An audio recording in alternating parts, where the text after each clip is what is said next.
obrigada pela acolhida. Tarefeiros do Bem é a casa que acolhe e educa. Portanto, eu faço parte dessas pessoas que são acolhidas e educadas. Eu quero cumprimentar a todos e todas, o meu abraço fraterno. Nós fizemos um pequeno estudo falando do cuidado para com a vida, né, como o viver, com a nossa encarnação, né? E a gente, então, se reportou ao Evangelho segundo o Espiritismo, no capítulo C de Perfeitos, também ao livro O Homem Integral, da Joana de Ângeles, o Livro dos Espíritos, e também a Gênese, no capítulo 18, quando nós tratamos, os Espíritos falam para nós que os tempos são chegados.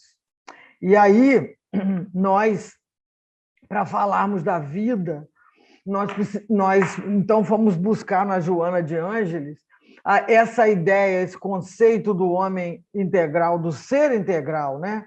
Que o Espiritismo, então, mostra que nós somos eternos, que nós temos uma proposta filosófica imortalista de viver, e essa proposta espírita ela vai entrar, de uma certa maneira, apresentar para nós algumas equações para os nossos problemas, e diz também, né, que a encarnação ela tem essa perspectiva de ser a oportunidade.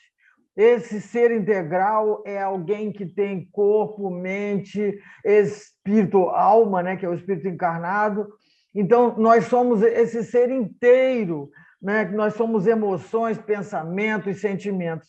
E como a gente se apresenta numa sociedade, né, que está em turbulência, num momento tão difícil, o que nós estamos fazendo com a nossa vida, com o nosso modus vivendi, né? Com o nosso viver, porque não é só uma questão de corpo, mas é uma questão do ser, de como ele se movimenta nessa vida, como ele recebeu essa encarnação. Nós, espíritas, nós acreditamos que a reencarnação, nós estamos aqui em mais uma oportunidade, né, que a vida é única e que nós passamos e atravessamos existências.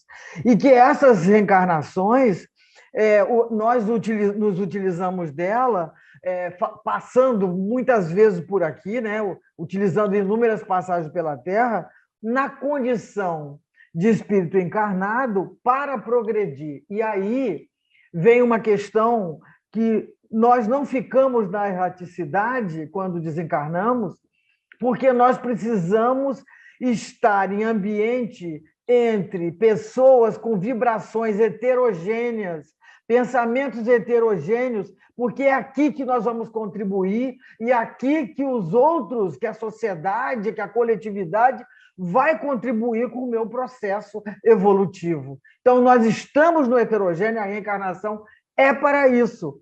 Então, nós somos chamados para burilar, somos chamados para compreender, somos chamados para colaborar. Muita gente já tem compromisso e missão para colaborar com o progresso da humanidade. Imagine os cientistas que levavam anos para descobrir uma vacina, e agora, como que a espiritualidade trabalhou com essas vidas, essa interação entre as vidas, metaforicamente, entre o céu e a terra, né, e com a ciência como uma base do conhecimento e da promoção humana e do progresso, como isso se tornou tão veloz para salvar vidas, não é?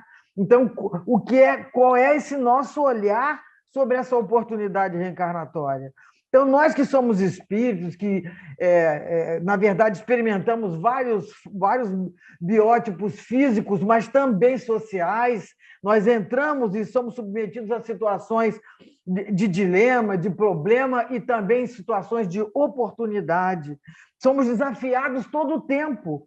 E essas encarnações vão mostrando para nós os nossos erros e acertos, e nós vamos ganhando essa experiência, vamos ganhando conhecimento e vamos ganhando sabedoria. Nós não vamos falar desse otimismo, né? Dessa visão até tóxica, né? De que pensou positivo, está tudo certo. Né? Pensou positivo, tudo vai resolver. Isso é muito simplório demais, é um pensamento muito simplório. E isso, essa é o que chamam agora de positividade tóxica. Então, nós estamos aqui numa roda da vida, não é?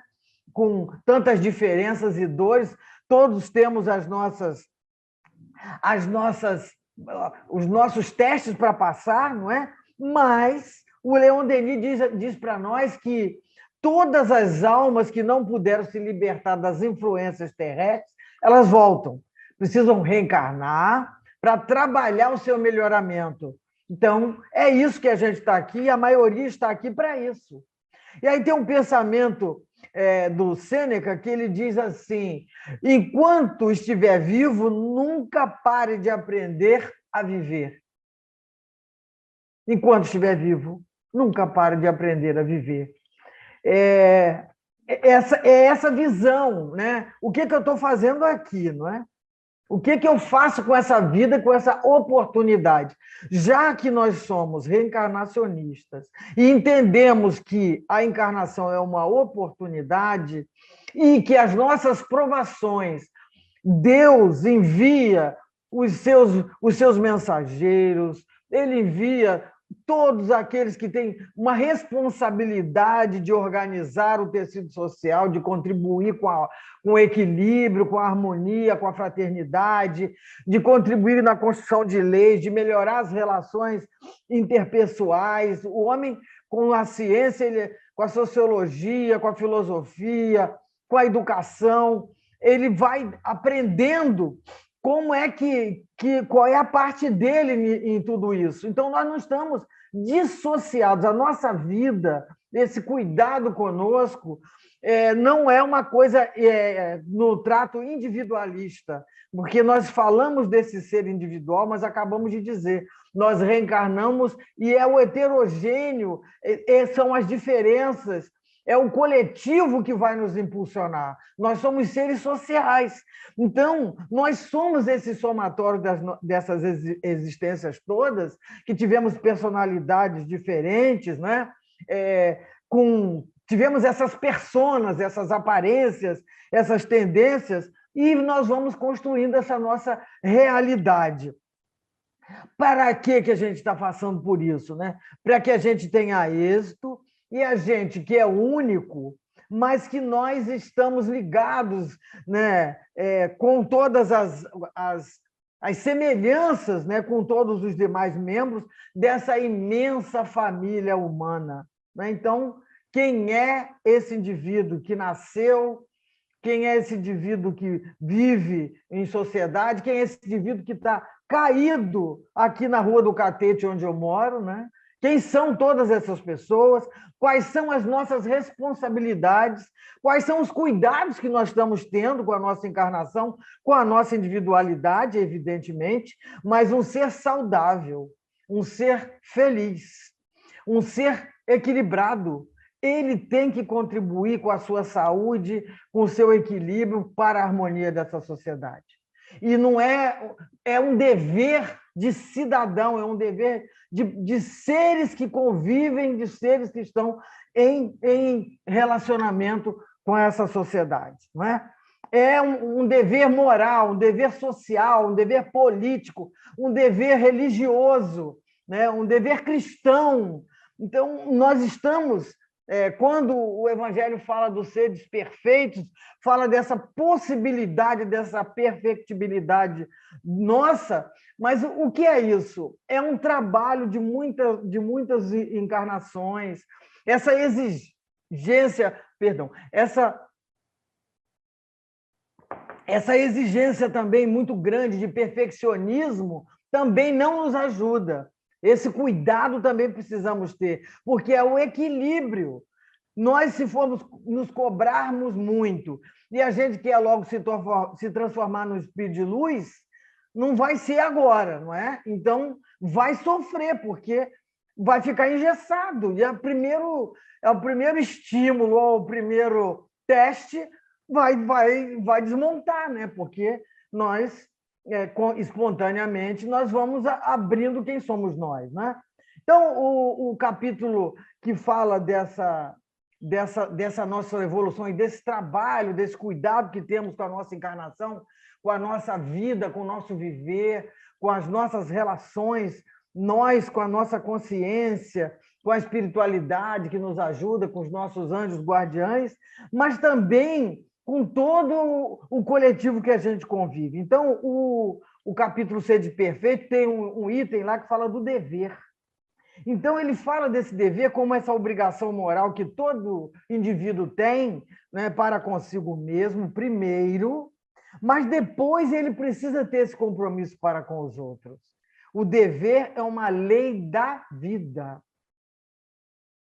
Então, os espíritos falam que, primeiro, ele começa conosco, né, com cada um de nós, mas depois, né, a gente precisa ver qual é o nosso movimento nessas nossas relações, em que a gente ameaça a felicidade ou a tranquilidade do outro e do próximo.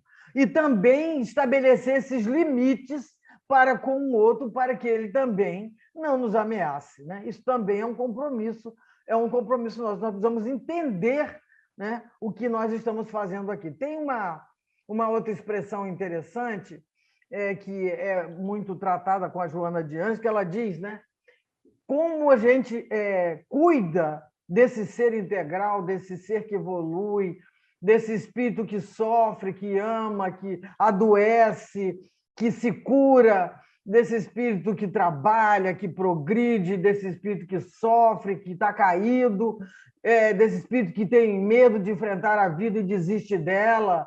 E esse é um grande cuidado que precisamos ter uns com os outros, cuidado com a vida, porque a vida é uma grande oportunidade, mesmo com as dificuldades, com as provações, mas estamos aqui para essa doce e sublime oportunidade. Então, a Joana fala da compreensão dos porquês. O que é que eu preciso entender? Né? O que está acontecendo? Quem sou eu? Né? Como eu estou trabalhando as minhas dores, os meus medos, as minhas angústias? Como eu estou interagindo nessa sociedade? Então, essa compreensão dos porquês, o entendimento de que o corpo ele foi emprestado por Deus para que a gente possa se cuidar, se amar, usando o primeiro mandamento, amar a Deus sobre todas as coisas e ao próximo como a si mesmo. Então, esse corpo ele é objeto de alegria, de prazer, de interação, de afeto, mas ele também tem o compromisso com o bem, né? O bem para si próprio, amar a si, cuidar de si, porque isso é um santuário. E o Divaldo conta que dizia para a mãe dele, quando ela já estava muito próxima de desencarnar, e ele dizia, o corpo é um burrinho, né?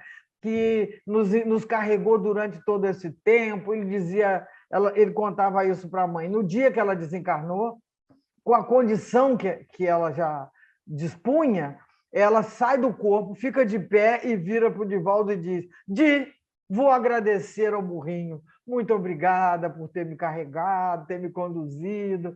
Não é? Então, essa compreensão, né, de que é um santuário que a gente precisa agradecer. E quando a gente destrói por várias maneiras, por vícios, né, pelas dores, pela ira, pelo ódio, que isso tudo nos adoece, nós estamos destruindo essa oportunidade, antecipando a nossa volta. Então, prejudicando essas funções, nós não estamos entendendo muito bem o porquê dessa vida, dessa oportunidade, desse corpo, né? Então, entender isso é muito importante. Esse cuidado que devemos ter e cuidar não só, né, do próprio corpo, né, mas de tudo aquilo que a gente carrega das emoções, né, esses equívocos que nos acompanham, as nossas crenças, esses sistemas todos, que prejudicam o corpo. A ciência já provou isso. Orgulho, inveja, cobiça, né? Ansiedade, medo, isso tudo a gente vai ver mais adiante, mas isso tudo, quando a gente começa a compreender esses porquês e o significado, né, dessa oportunidade da vida, da encarnação, e a gente entender que, para cuidar dele, precisamos cuidar, optar, né, por trabalhar os bons pensamentos. Não é a tal da positividade tóxica, mas se eu acordo, ó dia, ó vida, ó azar, e vou dormir, ó dia, ó vida, alguma coisa não está boa. Preciso, então, procurar um profissional para me ajudar. Pode ser os hormônios que baixaram, né? Pode ser uma depressão, né? Pode ser muita coisa, e a gente precisa procurar a ciência, né? A medicina, a psiquiatria, a psicologia, para nos dar suporte. Porque senão a gente vai para a casa espírita, toma balde de água fluidificada e continua com aquele pensamento. Melhora 2 minutinhos lá no estudo, volta para casa, ó dia, ó vida. Porque é um trabalho que vai precisar ser feito, né? E aí os profissionais têm todo o preparo para tratar disso, né? Evidente que nós também adoecemos da alma, e tem o atendimento fraterno na casa espírita, uma boa leitura, o culto do evangelho, isso tudo é cuidado do corpo e da alma, cuidado da vida, é o cuidado da vida, desse ser que precisa tratar da mente, do corpo e do espírito, da alma, que é o espírito encarnado. Então, essa opção, né, optar, fazer escolhas por ser empático, por buscar a compreensão, esse entendimento dos porquês, fazer análises isenta, isso eu preciso aprender muito, porque ainda faço com paixão, né? Então, aí a ideia também do perdão, né? A ideia da busca da real justiça. Olha, a Gênese fala de justiça o tempo todo. E aqui nesse capítulo final, ela diz isso, que a humanidade ela progrediu em ciência, em conhecimento, mas ainda está atrasada em fraternidade, amor e justiça. Nós ainda estamos sendo muito injustos, né? Então, esse é um trabalho, esse é um outro cuidado que temos que ter, porque nós queremos misericórdia, né? Mas há as horas de se dizer sim, sim, não, não. Né? O Evangelho, no capítulo 10, é o último item, diz lá que quando alguém está tomando atitudes que prejudicam a coletividade, essa pessoa tem que ser denunciada. Ela precisa ser denunciada, porque não é uma opção dela, livre-arbítrio dela.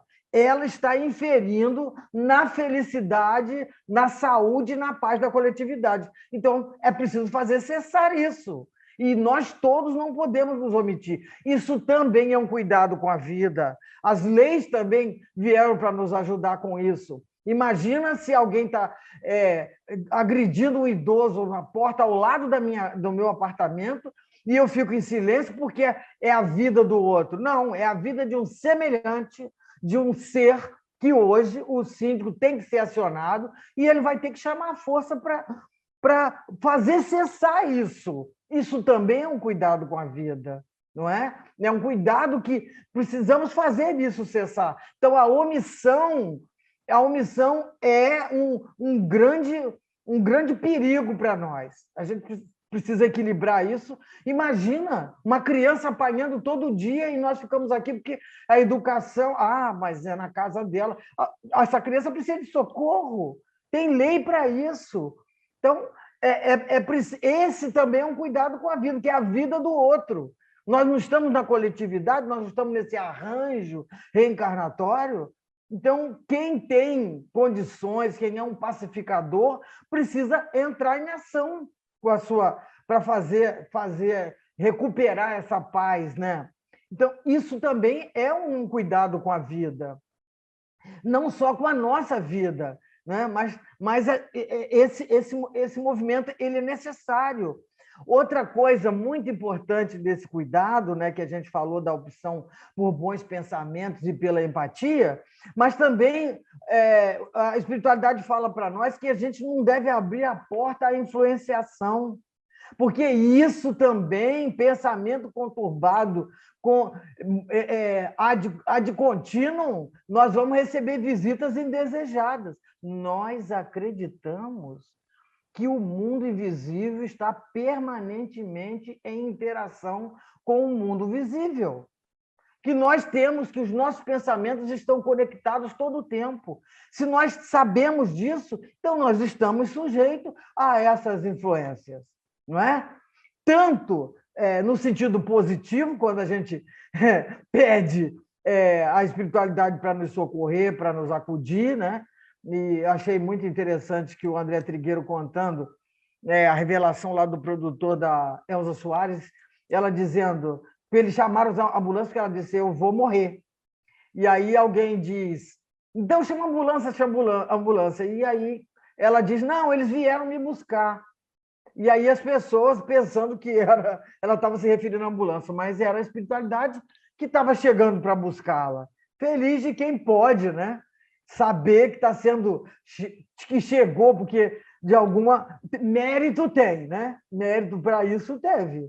E quem somos nós para fazer esses julgamentos todos, né? Para dizer, o fulano vai para o céu, o Beltrano, esse é umbral, o fulano é não sei o que lá, o fulano é o mundo da luz. Nós não sabemos o que habita em cada um, como é que cada um está cuidando da sua vida, o que habita, o que transita nesses pensamentos e nesses sentimentos. Então, nós somos, muitas vezes, surpreendentes e também surpreendentes positivamente, né? Quantas vezes a gente se surpreende, e isso é muito bom, isso é acolhedor. Outra coisa muito importante que o Evangelho também fala para nós, desse cuidado com a vida, desse cuidado com esse ser que nós somos, esse indivíduo e a coletividade, para lidar e transitar nessa coletividade, nós precisamos nos conhecer a nós mesmos. Conheça a si mesmo, conhecimento de si mesmo. Então, a questão 919 do Livro dos Espíritos, que diz assim, qual é o meio prático mais eficaz de se melhorar nessa vida e resistir ao arrastamento ao mal? Um sábio da antiguidade vos disse, conhece-te a ti mesmo. Então, esse processo de autoconhecimento, ele é muito importante. Porque tem uma coisa, né? Às vezes, nós vivemos na síndrome da Gabriela. Eu nasci assim, eu cresci assim, Gabriela, não é? Eu sou assim. Ué, mas pode mudar, não é? Eu sou assim, eu sou desse jeito, né?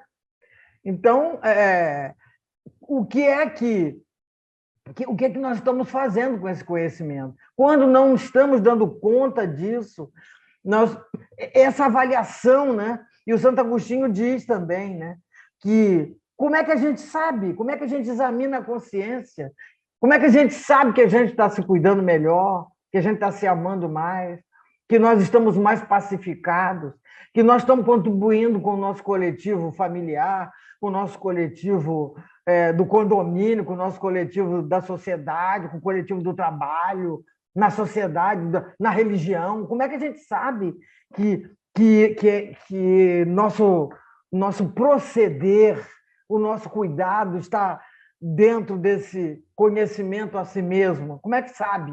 E o Santo Agostinho disse, né, que é preciso que a gente, a cada noite, a gente se lembre, né, de todas as ações que a gente teve durante a jornada. Travesseiro conselheiro, né? Tem vezes que eles nos despertam. Será que é só comigo que tem uns preguinhos de vez em quando? Porque a gente vai se acalmar, meditar e etc. E aí a gente vai perguntar o que a gente fez durante aquele dia, né? Vai se avaliar o que fez de bem ou daquilo que não foi tão bom assim, né? Qual foi o pedido que a gente fez a Deus e ao anjo guardião para nos esclarecer sobre tudo isso? Porque eles, de alguma maneira, eles nos mostram, né? Às vezes a gente sonha, né? Tem as intuições, mas é preciso que a gente adquira essa força para fazer essas conexões. Essas conexões, elas são fundamentais, a fé é muito fundamental, né? Essa consciência de que nós estamos fazendo o melhor que podemos, né? A gente não estabeleceu uma meta que não somos capazes de cumprir. Mas que, quando nos enganamos ou quando prejudicamos alguém, que a gente possa voltar lá e dizer, olha, como dizem as minhas filhas, foi mal, mãe, foi mal. Né? Então, não estava muito... Né? Eu quero pedir desculpas, perdão, porque não foi dessa vez. Não é? E eu me lembro, tem as coisas assim, né? As ofensas que essa ofendibilidade, que é uma palavra que estamos inventando agora, mas de que nós temos umas expectativas esquisitas, né? Certa feita, temos uma amiga aqui que vive em situação de rua, ela se chama Marilza.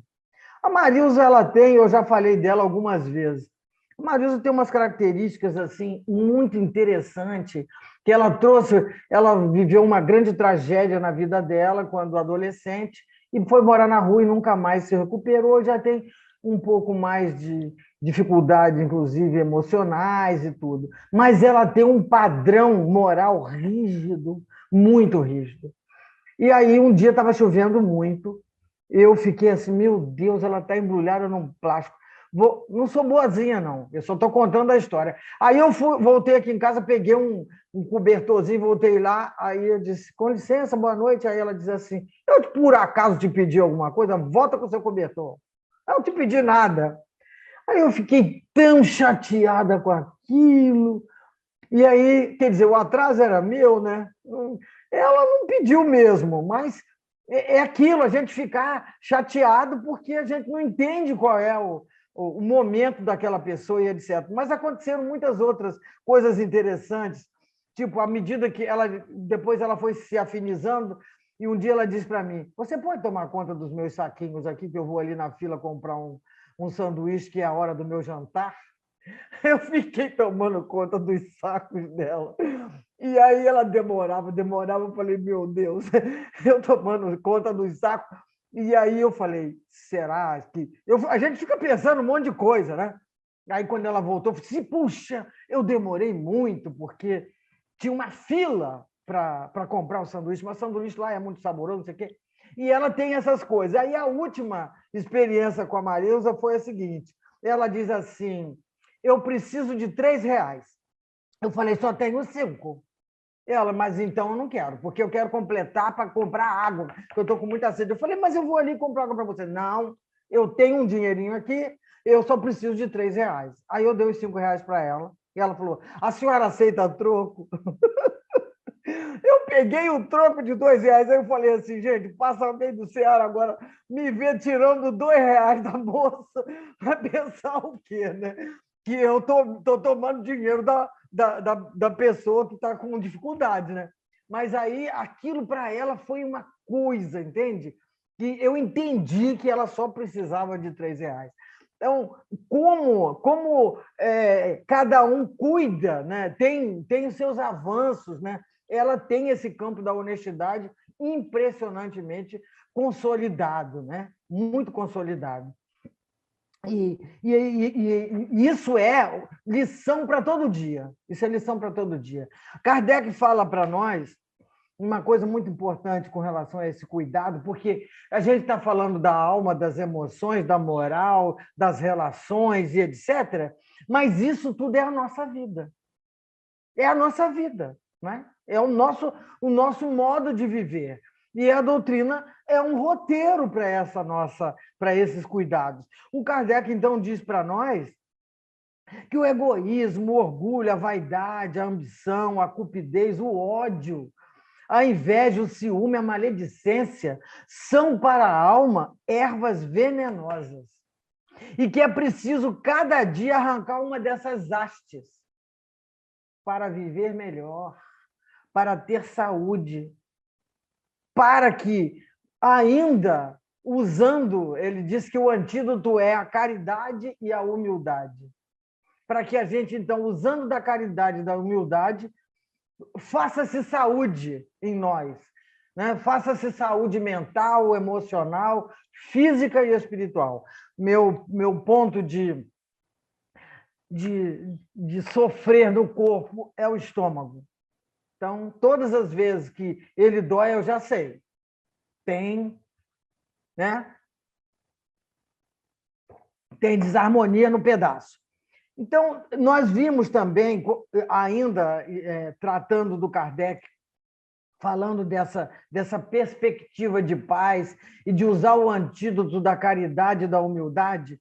Então, sentimentos, sensações que para a nossa vida, que precisamos cuidar dela, que são sentimentos, o medo, a preocupação, a angústia, o pessimismo, a baixa autoestima, insegurança, o passado e o futuro, que vivemos deslocados, né? A mágoa que está lá atrás e a ansiedade do que está por vir, o ódio, a culpa, o remorso, a inveja, ciúme, essa ideia de status, né?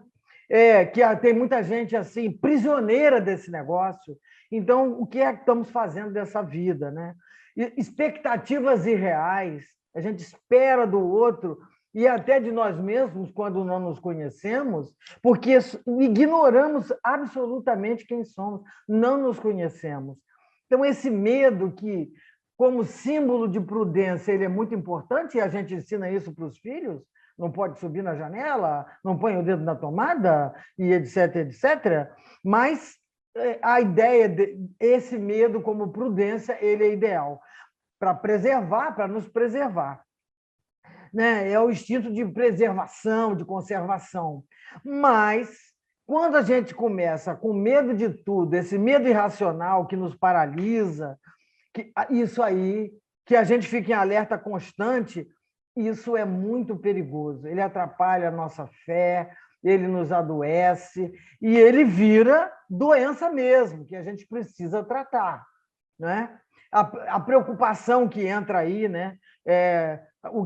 A preocupação é algo que a gente se ocupa previamente de algo que ainda não aconteceu, coisa que ainda pode não acontecer. Então, a gente chama isso de ansiedade, né? Que é algo também que, nesses tempos, nós precisamos tratar. Meditação. Quando temos crise de ansiedade, muitos de nós vai para o médico, né? Mas tem o passe, né? Tem as meditações, os exercícios, contato com a natureza, tanta coisa que a gente pode fazer esse cuidado com a vida. Angústia também, né? Angústia é uma dor incômoda que também nos adoece, que vai nos machucando, e é preciso que esse processo ele seja esclarecido para que a gente saiba, inclusive, nominar o que está sentindo, né? Outra coisa também, o pessimismo, né? Tudo eu não dou conta, eu não sei, nada está bom, né? Então, o que nos orientam, né? Que a gente tem esse olhar honesto e sincero, né? Eu tenho o que sou, o que tenho e o que eu posso fazer, né? Qual é o meu potencial, né? A autoestima baixa, né? Que não é modéstia. A autoestima baixa não é modéstia. É achar, né?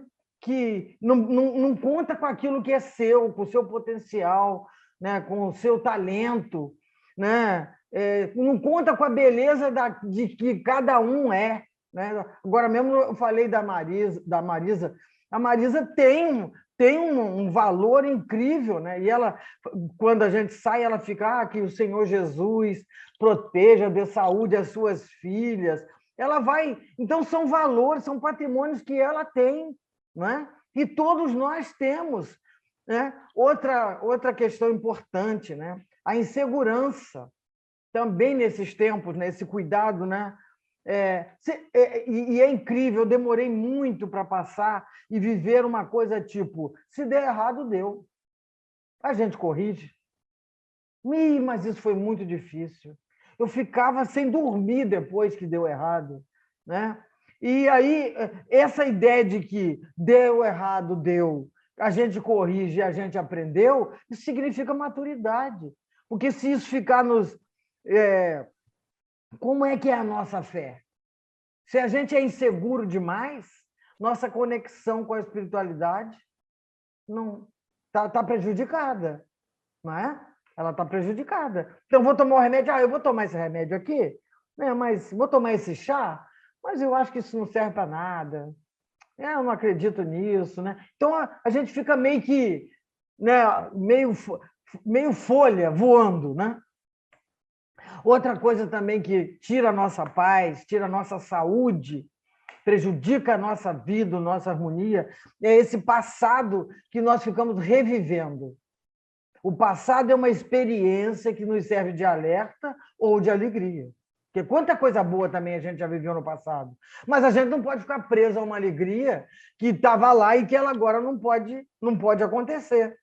Ela pode servir de uma base, de uma referência para que a gente possa avançar. Mas, se não, e aí tem um outro lado, né? Que toda vez que a gente visita esse passado, quando não é coisa boa, é o tal do ressentimento, experiências menos felizes que a gente visita, e isso também tira a nossa paz e a nossa alegria, a nossa saúde. A questão do futuro, né? Que o futuro não chegou, e é evidente que nós estamos trabalhando agora o nosso futuro, o nosso presente, que é o mais importante. Mas essa ansiedade, né? Essa ansiedade, ela nos atrapalha, né? Então, tudo que a gente fizer hoje vai ser refletido mais à frente, seja na saúde, no conforto, no amor ou no ódio. O ódio também, né? Que é um outro que tira completamente a nossa saúde, a nossa paz, né? Que nos queima por dentro. A culpa e o remorso, né? Que pode ser um sinal de alerta para a gente se recompor, mas se a gente ficar parado com essa sensação, né? E aí a ideia é reparação, né? Para que a gente se alivie. A inveja também, né? Que é outro sentimento que tira a nossa paz, porque nós trabalhamos para. A gente precisa trabalhar para conquistar a nossa paz e não ficar focado na paz do outro. Como é que ele conseguiu aquilo? Como é que ele conquistou aquilo? Por que ele é feliz? Por que ele é alegre? Qual é o nosso? Por que nós não estamos trabalhando isso, né? Para a gente ser também, né? E não querer a paz e a alegria do outro. Eu coloquei status, né? Porque é a história da soberba. Agora nós estamos num momento que é quantos likes você tem, quantos seguidores você tem. Isso significa status, né? Então, quando a gente vai botar a foto no Instagram, né? Ou no Facebook, ou sei lá em que outro aplicativo, o status, vai para o status, vai para onde, né? Então, qual é a posição de destaque? Então, a gente, a modéstia, a humildade, ela que proporciona essa tranquilidade para nós. E nós estamos tratando de coisas muito vazias, não é? Então, quantos likes e aí, quando a gente vai. Tem gente que está perdendo o destaque, esse status, né? Porque as pessoas vão lá e agora dão dislike. Elas vão derrubar a posição dela de líder, né? De não sei quantos milhões de seguidores. Né? Então, como que a gente está nessa coisa também das aparências? Viver a nossa realidade ela é muito importante, né? Porque quando chegarmos no plano espiritual, somos nós a nossa consciência, né? A espiritualidade fala isso o tempo todo. Uma coisa também que nos prejudica muito, as expectativas irreais. Então, todos nós temos expectativas e é lícito, mas compreender que a gente está em evolução. Então, não adianta botar um programa evolutivo e iluminativo lá que a gente ainda não está em condições de alcançar. Não é? Nós não estamos longe ainda da perfeição, estamos ainda meio que distante dessa felicidade e obtenção dessa felicidade absoluta. Também expectativa com relação aos outros.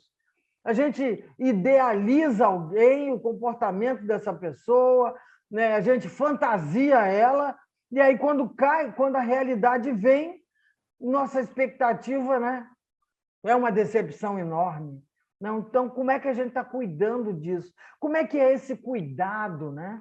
Cuidar-se, né? O que é esse cuidar-se? Cuidar da saúde do corpo, né? Fazer exercícios, fazer preces, né? Meditar, para a saúde mental, para a saúde espiritual, fazer seu culto, né? Fazer caridade, porque quando estamos entrando num plano, numa vibração, numa faixa vibratória diferente, onde o amor, os pensamentos e as nossas ações estão em consonância, nosso amor próprio está em estabilidade, nossa fé é permanente, as nossas orações têm conexão e as nossas preces estão aliadas ao que a gente pratica. Isso tudo é um cuidado com a vida. Essa dedicação, esse tempo que a gente entrega ao outro, o tempo que a gente doa para as causas, a defesa das causas, a defesa, defender e lidar e lutar pelos desvalidos, né? Pelas minorias, entender que nós estamos aqui e que somos todos irmãos. O vigiar e orar, ele é muito fundamental para esse cuidado com a vida, estarmos vigilantes. A coragem é uma grande... É como se fosse um grande combustível que movimenta todo esse nosso corpo, todo o nosso corpo físico, toda a nossa mente, todo o nosso espírito. Ela movimenta os nossos pensamentos. O estudo, ele é muito fundamental para esse cuidado. Espíritas, amai-vos e instruí-vos. Nós precisamos estudar, compreender as ciências, as filosofias, as sociologias, né? Nós precisamos interagir a história, quem somos nós, que sociedade é essa, como posso contribuir, e entender tudo isso. Porque quando vamos trabalhar, o trabalho também é uma forma de oração, é um grande... Não há espírito, a gente brinca, né, que não, a viagem, a novela, quando as pessoas ficavam passeando naquela pracinha lá, naqueles jardins, né? Então, quando nós vamos chegar na espiritualidade e tem trabalho, temos trabalho todo o tempo, então o trabalho é oportunidade, o trabalho é oração, o trabalho é construção, o trabalho é caridade, o trabalho é progresso, né? O trabalho é energia, é movimento, e isso é um grande... Infelizes dos 40 milhões de brasileiros sem emprego, não é? Então, imagina como essa sociedade está em desarmonia, né? Qual é a nossa contribuição para tudo isso, né? Outra coisa importante, perdoar a nós e ao outro, porque quanto mais vinculados estamos, menos cuidando da nossa vida nós estamos, porque temos que buscar isso, buscar terapia, porque é liberando que faz-se saúde íntima, faz-se saúde do corpo, porque um ódio, uma ira, um ressentimento, ele nos adoece, mental, física e espiritualmente. Esse cuidado, propagar o bem, né? Propagar o bem, ele é muito... É fundamental. Todos nós temos compromisso de promover a paz, promover a solidariedade, né? A sociedade diz aqui, a Gênese diz assim: a humanidade é um ser coletivo em que se operam as mesmas revoluções morais, porque passa todo ser individual, com a diferença de que umas se realizam de ano a ano para conosco e as outras de século a século. Então, as coletividades também estão a caminho, né, desses tempos que estão chegados, o planeta de regeneração, mas é preciso que, para promover tudo isso, esse cuidado, né, que envolve conhecimento, envolve força mental, envolve entendimento dos porquês, qual é o nosso papel no mundo, qual é a nossa missão, qual é a nossa importância, qual é o nosso propósito aqui.